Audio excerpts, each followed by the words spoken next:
Hi, I'm Maja, and today I will introduce you to a topic of personality. More specifically, I will talk about how to become that son of your mother's friend, that is, how to improve yourself in the context of personality. So, let's begin. Imagine this situation.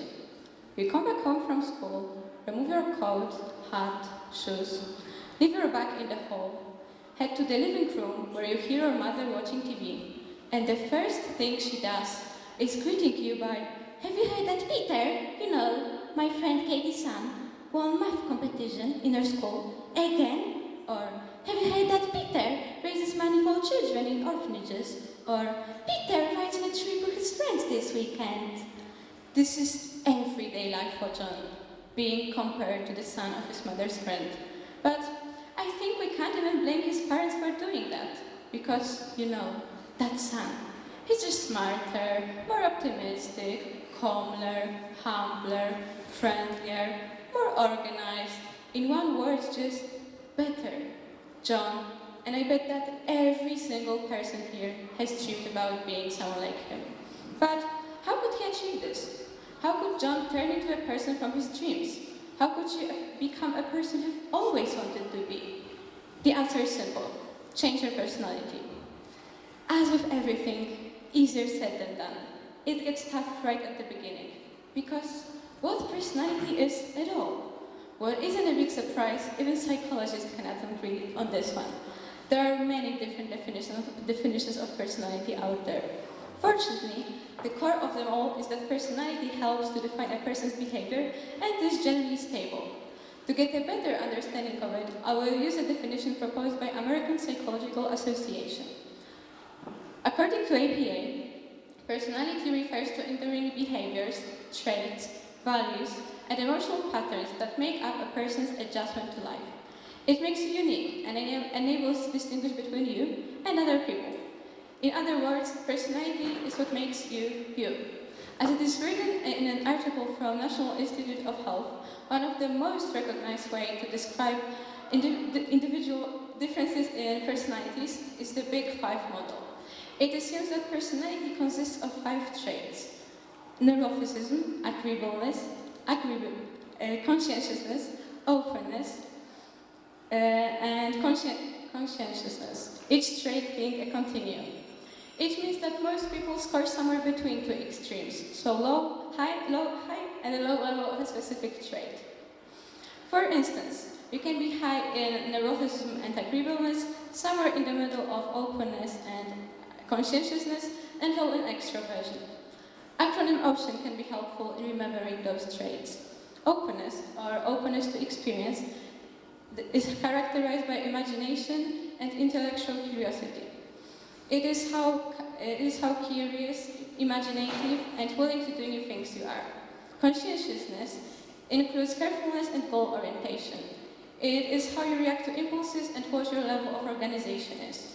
Extroversion, also referred to as extraversion, defines tendency to seek stimulations, interactions with others, and emotional expression. Agreeableness is defined by level of cooperation and compassion. It is simply how kind or helpful you are. Neuroticism refers to emotional stability. Here we come to the basic component of personality change, that is self-awareness. In order to change something, you need to know what it is exactly that you would like to change, as well as what you aim at, what would you like to achieve by changing.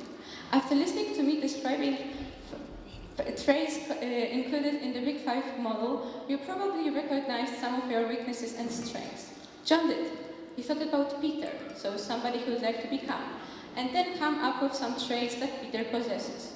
Peter is kind, friendly, organized, stable. In order to become someone like him, John should work on his moodiness, neglectfulness, selfishness, and reserve. Studies show that people tend to overestimate themselves, so asking your friends or family members to describe you is a good idea, especially taking into consideration the 2010 study found their personality ratings reliable. You could also use personality tests. But, as a personality researcher at University of California, Simon Vezar says you should be careful when using those. Some of them are not tested scientifically and others are proven to be wrong. Example of the latter is popular Myers-Briggs type indicator, MBTI in short. According to Scientific American, it is one of the worst existing personality tests out there. So, I'm sorry to be the one that have to tell you this, but you probably don't have the same personality type as Elon Musk or Madonna. Other recommended personality tests are already mentioned Big 5 model or similar hexaco model. Next key to personality change is motivation. Scientists from top universities, psychologists, all specialists agree on this one. This is since change is very hard, especially when it comes to personality change. It requires acting against your nature and not being authentic. Sad truth is that without motivation or determination, you won't achieve long-lasting results. Something that may motivate you is the fact that personality has to do with your life much more than you think. It impacts almost every sphere of it, from health, going with relations with others, and ending with career. For instance, being optimistic has numerous benefits, like this one described in an article published by Harvard Health Publishing. Scientists infected volunteers with a common respiratory virus, and it turned out that people with more optimistic approaches to life were less likely to develop viral symptoms.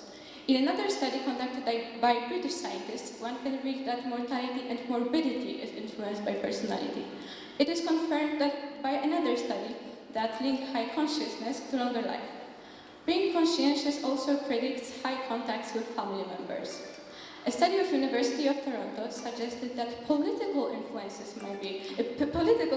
preferences may be influenced by personality. According to its findings, liberals are higher in empathy, whereas conservatives score higher in orderliness and lower in openness. There is also a link between personality and your career. Analysis conducted by scientists from Cleveland State University showed that extroverts have greater salaries as well as career satisfactions. People higher in neuroticism and agreeableness tend to be less satisfied with their career choices. Wait a minute, you may wonder now. Does it all mean that if John doesn't have a lot of friends, he will earn little? He cannot become an artist because of his more conservative orientations, and if he procrastinates, he will die faster? Probably not, because the studies cited above are all based on relations, correlations, and predictions. They indicate things instead of determining them. As Simon Bizarre says, such findings can be purely incidental. Still, why would John early risk, right? Maybe it's useful to keep those relations in mind. Another method to find and then keep motivation is telling someone. This includes mentors, coaches, therapists, or simply friends. As Dr. Shemorok Premuzik writes, just telling someone that you are working on yourself in order to be a better person will probably engage them to support you. So John could speak about his goal with his friends or even mom. In case of him not feeling comfortable with speaking about his change, biological anthropologist Dr. Helen Fisher prompts another method, that is setting up a reward system. Every time John does something that draws him closer to the person he would like to become, he could move marbles from one pocket to the other. You could also buy yourself the newest iPhone, Porsche, or Rolex. Type of reward depends completely on you. A moment ago, I mentioned John doing things that draw him closer to the person he would like to become. Now the question remains, what are those things? This is probably the most important part of this speech, so listen carefully. In order to acquire a skill or behavior, you need to practice it. Very original thought, right? A study conducted by American scientists confirmed that to change a personality trait, you need to take action, not just want to change. These actions don't have to be very complicated. In fact, they're often very simple. You just need to undertake them. Examples of such actions are behaviors typical for a specific trait you would like to develop. Participants of this study every week completed challenges, so actions that were to change their behaviors, feelings, and thoughts, so that they correspond to their desired traits. John could derive from these challenges, and in order to be more talkative and friendly, he could say hello to a cashier at the store, or start conversation with a stranger to comment on the surrounding. For example, when staying in a queue, he could say he disliked the song the store is playing. From harder tasks, he could have a serious conversation with his close friend about the problem he's been recently facing. To be less neurotic, John could practice breathing whenever he's overwhelmed, express gratitude by telling his friends why he appreciates them, or when stressed, try to recall a past situation in which he succeeded.